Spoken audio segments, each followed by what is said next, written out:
Yeah, yo, Mr. Cat, we gotta do a show, man. Alright.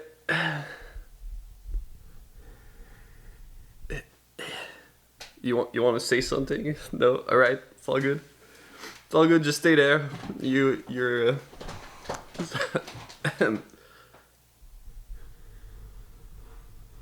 Alright, so what we're gonna do is you're making it weird, dude. You cannot be that close. So it's day one. What we're starting with is some mushroom, creamy, beautiful little earthy pasta. Basically the ingredient for the dough, we're gonna need some nice egg. We're gonna need some flour. I use how do you call it? Is it double flour? I think it's double flour. And we're gonna use some nice semolina, which is just gonna have way more bite to it, way more flavor. I think it's good for like anything like pappardelle, spaghetti, anything that is not filling. You want that dough to have more texture, have more flavor. And for the sauce, all we're gonna need is those ingredients right there. We're gonna need some cream, a little bit of thyme, a little bit of garlic. I'm gonna put garlic in legit every recipe. This is a little bit of nuts, a little bit of hazelnuts. I'm gonna use some parmesan because you gotta use a little bit of cheese. And our mushrooms. Mr. Cat actually like mushroom. I see him eat mushroom outside all the time during the summer. We got a bunch of different mushrooms. This is a balanced mix.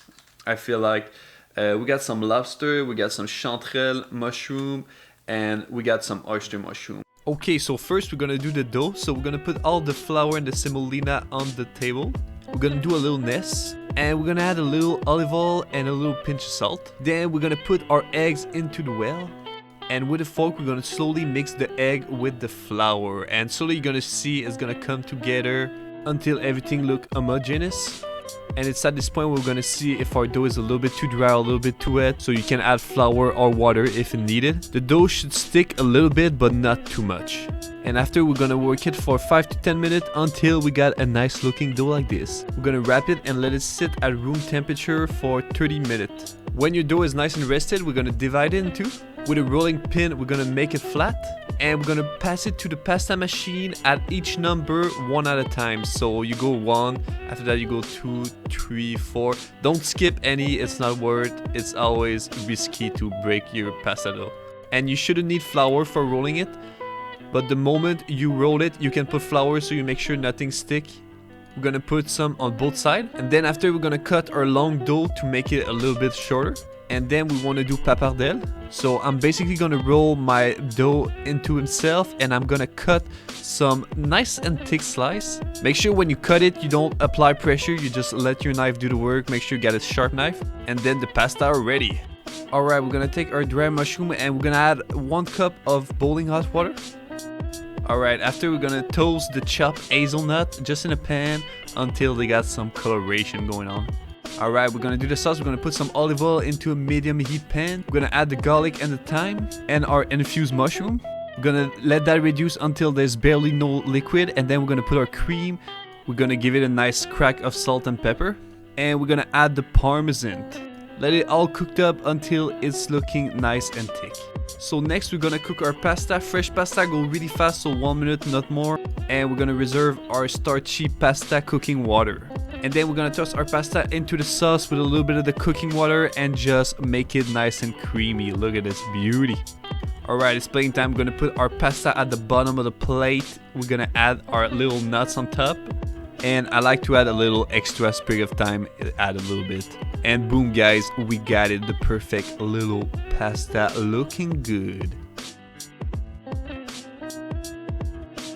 Boom! Our perfect little mushroom pasta. It looked delicious. I'm so hungry, guys. Oof, look at this pasta, man.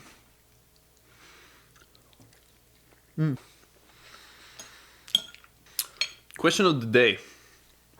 What is your favorite frozen food? So we're not counting ice cream because for sure ice cream is the best, but like frozen food, whatever you eat frozen. So it can be like pocket pizza, chicken nuggets, or like frozen peas. I personally don't eat a lot of frozen food, but something I do eat a lot of frozen is frozen fruit. Got some frozen watermelon. I don't know why I love frozen fruit. They're just so fresh. It's like the ultimate refreshment. You can, like, a fruit is already fresh, it's juicy, but you get them frozen. It's like a next level of freshness and juiciness. Clean plate. Delicious. Amazing. Big flavor. Love for the pasta. Pasta love. Thank you all for watching. And I shall see you for day 2. Already day 2. So fast. Time passed so fast.